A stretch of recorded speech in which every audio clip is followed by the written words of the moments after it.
Hello guys, I am back. I have returned from my 2 weeks away. Welcome back to Lexus. Oh my gosh, I picked the wrong time to have a holiday. There is so much that I need to catch up on, but it gives me a good time to give you my plan for this week. So, it is Sunday as of recording. I'm going to record my reaction to at least most of the transfers that have happened in the Championship since I've been away for those 2 weeks and giving you my genuine thoughts and feels about how each team is looking.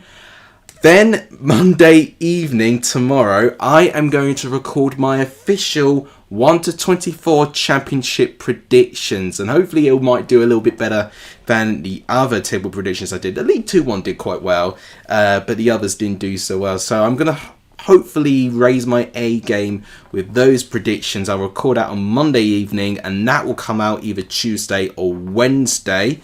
Wednesday, I'm going to record my Week 1 score predictions for the 25-26 season. 2 big videos I've got to do when I'm back, but it's been a good couple of weeks away, but I am so drained and tired. If it shows that I feel a bit tired in this video, that will be the reason why I've got a really bad headache as well. But I'm going to soldier on, and I'm going to give you 5 pages worth of transfers and notes of all the things that have happened from the Championship. So it's only my right. I've been away for nearly 2 weeks, so this is now what I've got to deal with. So this is episode 7 of the Transfer Show. I'm going to sporadically talk about the latest rumours that I've talked about as well, instead of doing a separate part for it. So this is what we're going to do today. If you guys are happy for me to be back from France, let me know in the comments down below. Some of you may have preferred for me to stay there, honestly. But I will be here today just to go through the latest transfers. In terms of a subscriber getting the shout out today, let's go for Pigeon. Your favourite Pigeon. They will be getting the shout out. So give a shout out, guys, to your favourite Pigeon. But without any further ado, let's start going through all the transfers that have happened since my 2 weeks away.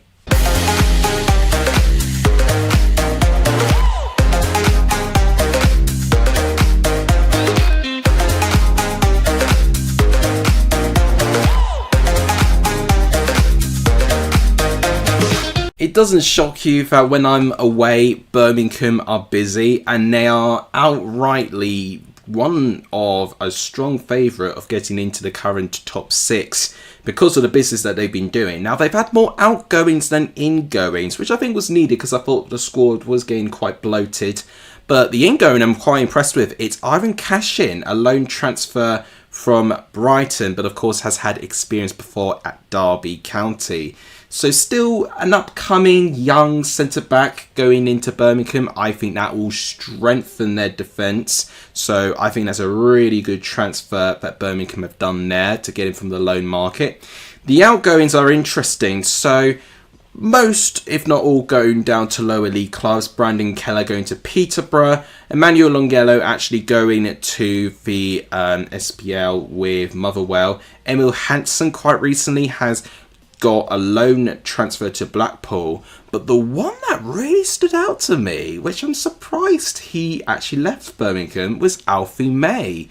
So he has joined Huddersfield Town on an undisclosed fee, and he has already scored for Huddersfield, ending their penalty drought at home. So Alfie May is already a cult hero to the Huddersfield Town fans within just one game. He will be a game-changing signing, and had I known that Huddersfield were going to get that signing by the time I did my League 1 predictions, I think I would have put Huddersfield a lot higher in the table. So a game-changing transfer for Huddersfield's point of view, and he will certainly, Alfie May, do really, really well with League 1. I was just a little bit disappointed that we didn't get to see a lot more of him within the Championship. So Bristol City, very little movement, but an ingoing is Radek Vitek, the goalkeeper from the Manchester United youth squad. I think it will be an interesting one, especially with competition in that goalkeeper area and the fact that you're getting the likes of O'Leary picking up injuries as well. I think it's good that there is some competition in that region. But then, in an outgoing point of view, it's another transfer to Huddersfield. You know, don't be surprised, because Huddersfield have splashed the bank on their transfers this season. They want to get promoted. They got Marcus McGuane for defensive midfielder, 26 years old, and actually on an undisclosed fee. This is not going to start every game for Bristol City. I think, again, that's just more of a beneficial signing for Huddersfield's point of view. Charlton, they've made some transfers, so 2 ingoings that really excite me. Both, you know, played really well in League One last season with Charlton. So Harvey Nibbs, big fan of him. I thought he was a really good player for Reading. I think still is a really, really good player. And I certainly think the Championship will be adjustable to his level, which would be great. 26 years old, an attacking midfielder, so it's good that Charlton are getting more options attacking wise, because that was a concern of mine, that they were going to lack goals. And certainly someone who will be wanting to score loads of goals, because he did that last season, was Charlie Kelman.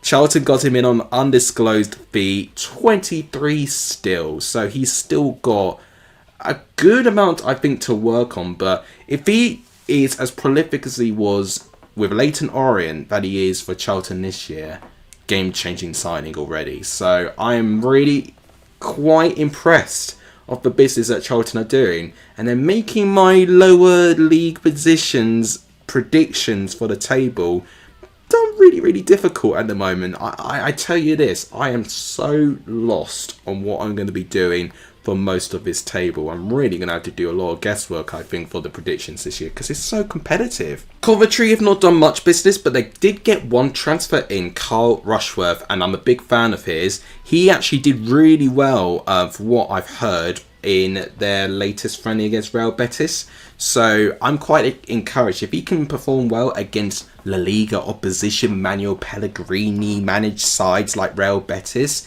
then that gives me confidence that Rushworth is a quality enough goalkeeper. And I think goalkeeper was an area that Coventry were not too satisfied with, in especially last season. So I think Rushworth did a good job with Swansea a couple of seasons ago. Obviously, he was featured in Hull City as well, and I thought did okay there as well. So certainly basing it on this spell at Swansea, I'm quite excited to see him have another opportunity with another club, and I think Coventry will certainly reap the benefits. Derby, they've made transfers as well, so one that doesn't surprise me too much is Owen Beck. Still don't know too much about him, but a young Liverpool youngster who was at Blackburn last season, obviously reuniting with John Eustace with Derby County point of view. I thought would be a decent defensive option, but the one that really stands out to me is Ryan Brewster. Now, wildcard. He has not done too well with Sheffield United. You know, I'm not going to mince my words. He moved, I think, initially at the end. He was at Swansea for a little bit, and then he got his big move away from Liverpool to Sheffield United. Didn't really step up to the plate where they needed him to when Sheffield United had their second season in the Premier League. And since then, he's just not been, unfortunately, delivering to the price tag that he was predicted to have raised when Sheffield United initially got him in. Derby County, I think, can be seen as a new beginning for him, and I hope we see something close to what we saw at Swansea, because I thought we had a really big game-changing striker in the Championship there, but we just haven't seen it from him in the past couple of seasons. So this, I think, is a good opportunity for Brewster to get a new fresh start and to hopefully actually play much better football. Outgoing point of view, they've had a couple. One stands out to me, Tom Barkhuizen. He has joined Barrow, but certainly doesn't really surprise me now. He's in his mid-30s now and he's just not getting enough game time. So a move to Barrow, I think, will be a good business for Barrow, actually. Hull City have made 3 notable signings, and yeah, very, very interesting. 1 permanent and 2 loan deals. The permanent transfer they got in is Akim Famuel, so he's from Sheffield Wednesday. Doesn't necessarily surprise me. I mean, the whole situation in Sheffield Wednesday, we'll have a tiny bit where I can talk about my thoughts on their news. A centre back, so I'm glad for them that they're having an increased amount of options, because they've had a pretty big outgoing in their defence, which I will talk about in a minute. But 2 loan transfers, very different types of players, but certainly can offer a crucial part of their squad. Joel Ndala, 19 years of age, left winger from the Manchester City youth team. I think could be a wild card, but I don't know how he's going to be necessarily at this level yet. But a player who I do know what to expect at this level is Johnny Lundstrom. So he would have been involved with Sheffield United. He was in Turkey, I believe, in Trabzonspor, and Hull have got him in on a loan transfer. 31 years of age, so he's not the youngest of players anymore. But again, because of that experience, I think it is going to give Hull a monumental help. Ipswich have had little movement in the transfer window. They did get Ashley Young in, which I did talk about in my latest transfer show just before I went on holiday. So 40 years old, it makes me feel really old, to be honest, but he will provide some very crucial experience, so I think that's a good transfer in that point of view. But an outgoing, a pretty major one, is their captain last year, Sam Morsey. He's joined Kuwait SC. So, big character that they've lost there, and I am sensing a bit of vulnerability for Ipswich in their midfield. They were linked with Hayden Hackney. That collapsed, I think, within a couple of days when the rumours were really, really hot for this transfer to take place. So whether Ipswich are going to try and go again and entice him, it does sound to me that Hackney is committed to Middlesbrough's future, which is a very big blow for Ipswich's point of view, because I do think that midfield area is still quite vulnerable, and I do need to see at least one major, if not two major signings in that region for them to give me enough confidence that they've got enough quality and depth in all areas of the pitch. And that's not the only midfielder they've lost, actually, which I'll talk about in a minute. Leicester, they've only made one transfer, but at least they've made a transfer since I've been away. I've not really talked about Leicester. They got in Asmir Begovic, so played for Bournemouth in the Championship, did well. Played for QPR in the Championship and did well. He's 38 years old. So certainly hitting his peak years as a goalkeeper, I would say.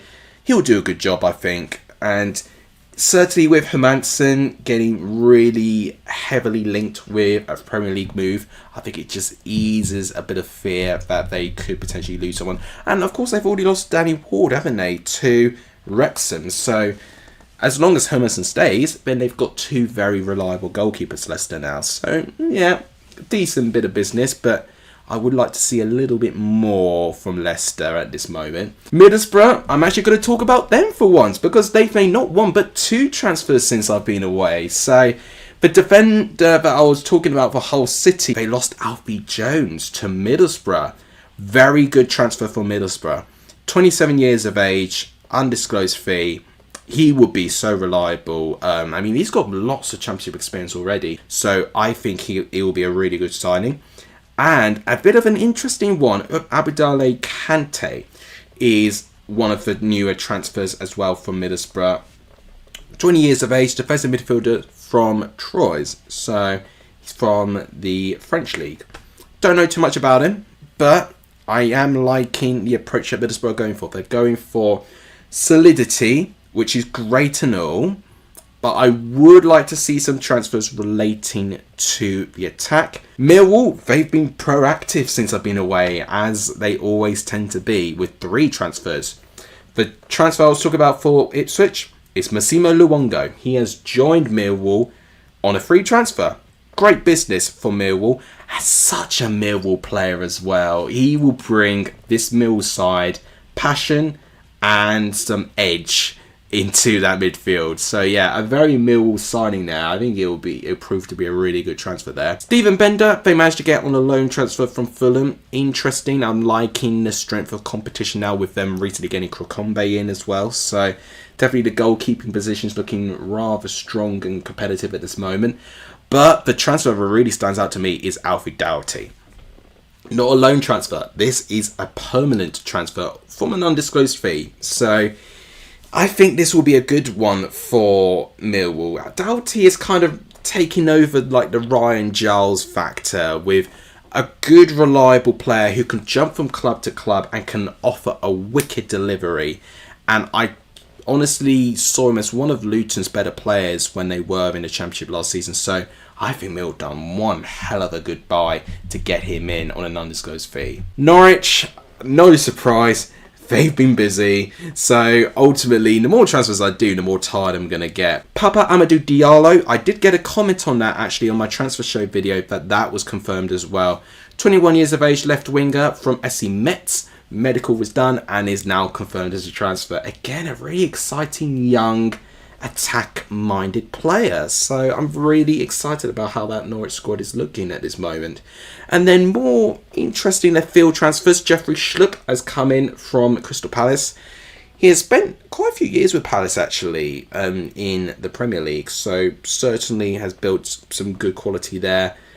Obviously has not continued on with Palace and is now integrating life back into the Championship. So I think he'll be a good player there. And then very recently, Mirko Topic is another transfer Norwich have got in. Just another one. A defensive midfielder, 24 years of age.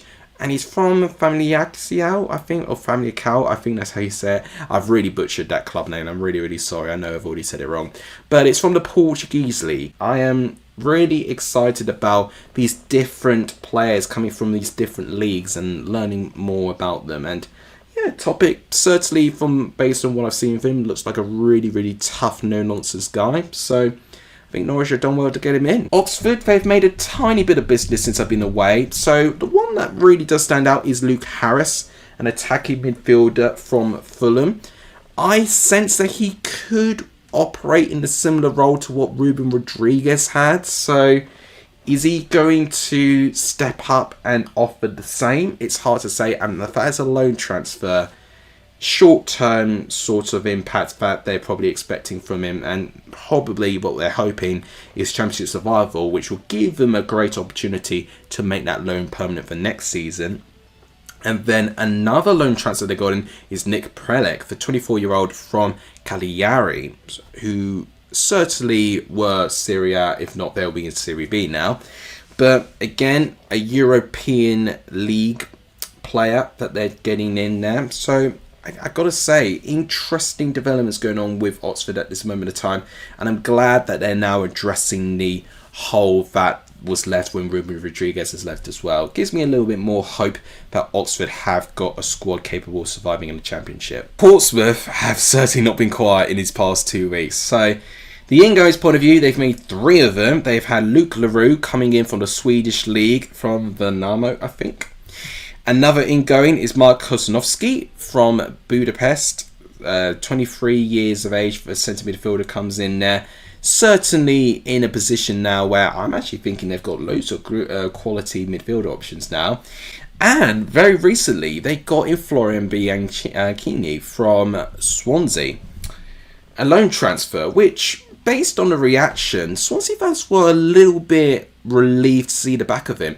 But what I've been told, very raw player, can be really, really quick on the ball, but just very inconsistent. And it does give that sense that he probably needs new surroundings just to get more consistency out of him. And maybe with different coaching, they could find a new level coming in from Bianchini. In terms of outgoings, they've made quite a few, but the 2 that stand out to me are ones from lower league clubs. Cohen Bramall has gone to League One to join Luton Town. I'm always going to talk about Bramall being a really good former Colchester player. And Paddy Lane, who's been there for a good couple of appearances for Portsmouth, he has joined Reading, who I really do think they needed because, of course, they recently lost an attacking player like Harvey Knibbs, so they needed someone else to at least provide some options going forward. And I think Paddy Lane does do that. So decent move in the end for Reading's point of view. Preston, so they've made 2 notable transfers since I've been away.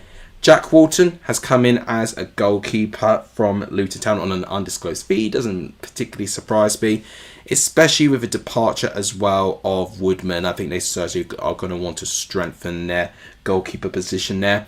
And then Michael Smith, who was heavily rumoured to join Preston, has now officially joined Preston for a free transfer.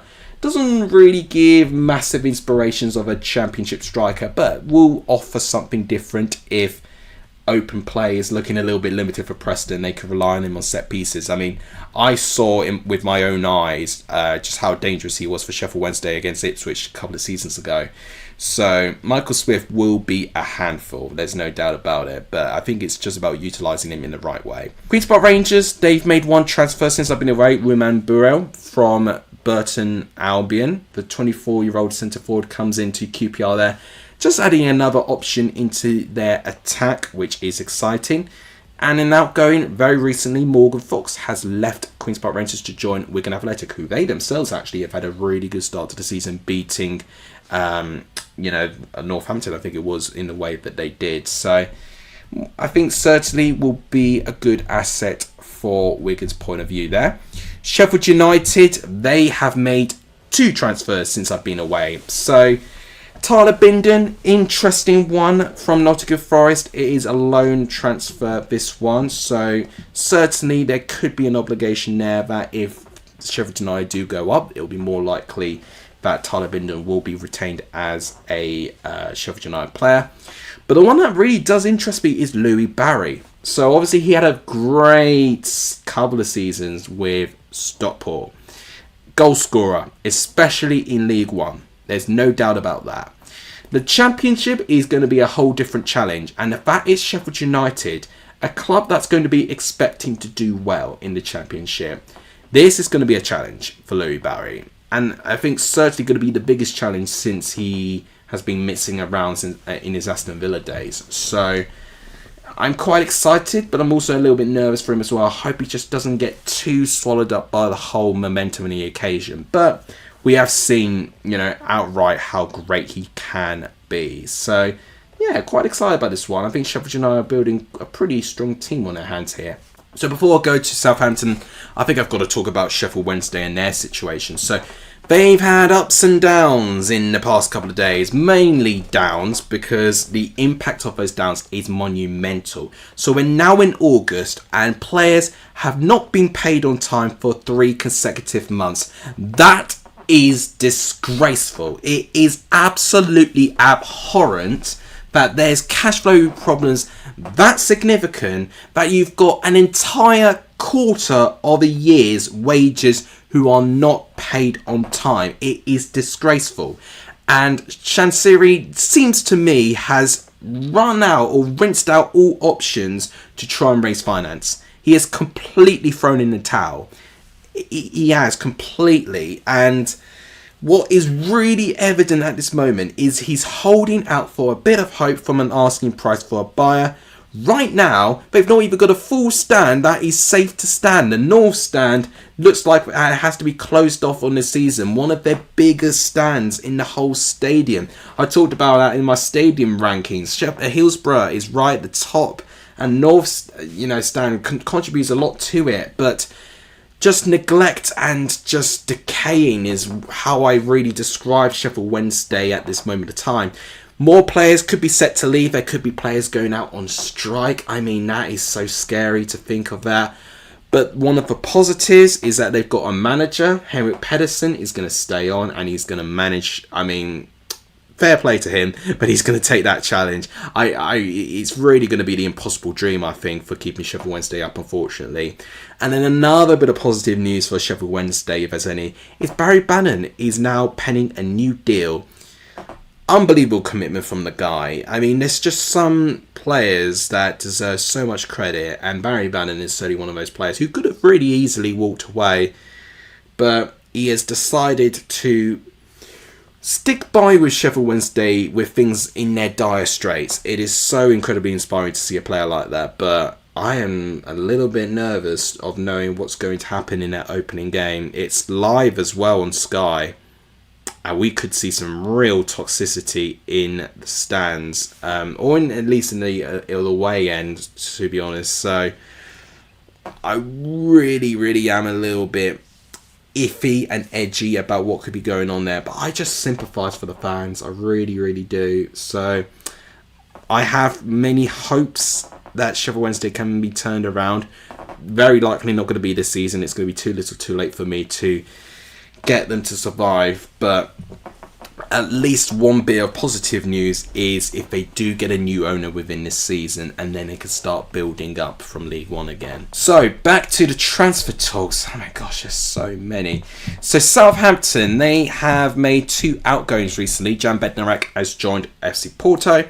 Doesn't surprise me. He was one of the better performing centre-backs, if I could call them any better performing from a Southampton side that will rip to shreds in the Premier League week in, week out. And now Ramsdale has left to join Newcastle as their second choice goalkeeper there. Quite a bit of a decline from Ramsdale to fight for the number 1 spot for Arsenal, and now to find himself in the number 2 goalkeeper for Newcastle. Yeah, it's a little bit of a decline for Ramsdale in the end. I think what's good there is that Southampton are trimming the squad pretty effectively, which is really good. Stoke, they've had 1 ingoing and 1 outgoing. That's very notable. So the ingoing that is notable to me is Divin Mbamba from Manchester City, from the under-21s team, at least on a loan transfer.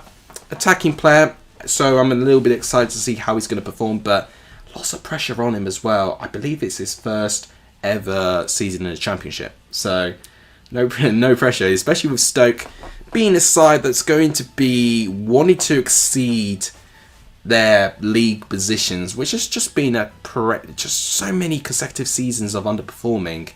They really need to try and get one season in the right direction, and maybe this season could be one, but having someone like Mbamba coming in could either be game-changing for the positive or for the worse. Now, in terms of an outgoing, Reuterberger was linked to a move away, and he has moved to Hoffenheim. No surprise there. So, certainly one of the better players of Stoke leaving in that point of view, and I can't say I'm too shocked, unfortunately, but I still think Stoke's squad is pretty strong in itself there. Swansea, they've not had many movements, but they've had an outgoing quite notable. Joey Yates has joined Luton Town. So I've mentioned Huddersfield and Luton quite a few times. They've been very proactive as of late in terms of really improving their squads for the season, and I think they certainly are at this moment in time. They're going to be up there for 2 of the favourites to go up. Maybe you have to throw Cardiff in there as well, with the way that they managed to come back as well in their recent first game of the season against Peterborough. But certainly, I think what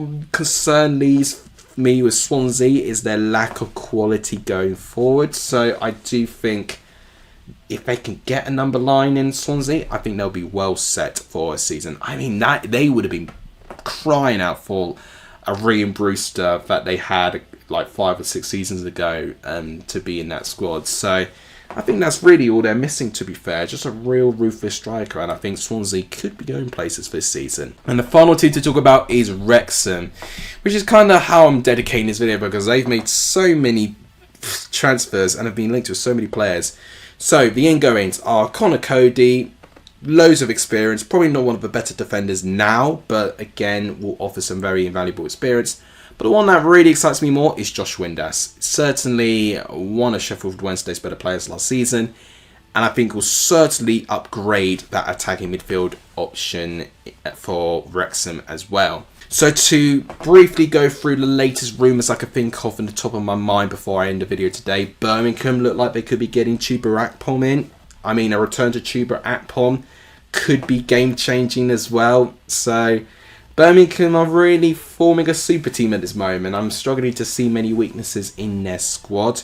I've already spoken about the situation with Hackney. I mean, that was a pretty big development that has been really strongly going for Ipswich, getting them in. But now it really does look like to me that they're not getting them. So who do they go to next? Do they go for anyone else? So it does make things really, really difficult, actually. Josh Brownhill has recently been linked to a move to Leicester as well. I mean, I've been saying it that Leicester need to make transfers earlier. So someone like a Josh Brownhill can make sense, actually. So brilliant in the Championship for Burnley. So I really do think he'll do really, really well there for that point of view. And then I think I've got to talk about Wrexham as well, because that's really the one where they've really started to up it in terms of rumours. 2 major rumours, and both Welsh players, Kiefer Moore and Nathan Broadhead. 2 Championship rivals, I've got them at this moment of time. Now, I think Kiefer Moore leaving Sheffield United, yeah, I think that would be a bit of a blow if he does make the jump to go to Wrexham there. Certainly for me, it wouldn't be a long-term signing. It would just be a bit of a consolidation signing just to give Wrexham enough goals to survive in their first season and to improve on someone a little bit more upcoming and exciting. But Nathan Broadhead, though, is a much younger forward, and he is certainly someone that will be more long-term. Very nervous for an Ipswich point of view on this, because right now, I've already mentioned all the attacking options on it. I didn't even mention Broadhead, but certainly, if he does go to a rival, I think it will be known, and I think Ipswich are going to be falling under the trap of losing too many of their players to rivals, and especially if they don't loan their players off, they're going to have a chance of trying to get the better out of them. And I think at this moment of time, they've got to be very careful with that. But Wrexham are now showing the ambition to try and survive, and they certainly are giving me a little bit more than a reason to survive now than I would have done before I went on holiday. I must confess, before I went on holiday, I was thinking of putting Wrexham in my bottom three, but now that I've seen how proactive they are and the sort of players they've been linked with and successfully getting now, I think they might just survive, But again, that's going to come in due course this week when my official predictions come. So guys, that wraps it up for my video today. I'm so sorry if it feels a bit threadbare and a bit bare bones, but I am so tired right now. I'm not even going to edit this tonight. I'm just going to go straight to bed after recording, finish the editing on my lunch work break, and then this will be released to you guys later on Monday. So I hope you guys enjoyed. If you did enjoy, please give the video a like. It would be tremendously appreciated. If you can hit the subscribe button too, as we're trying to get to 4,000 subscribers, that would be amazing too. And please also share the channel too. All of that really helps. Thank you guys so much for watching. You guys are legendary for joining this video, and as always, I'll see you guys soon. Take care, everyone.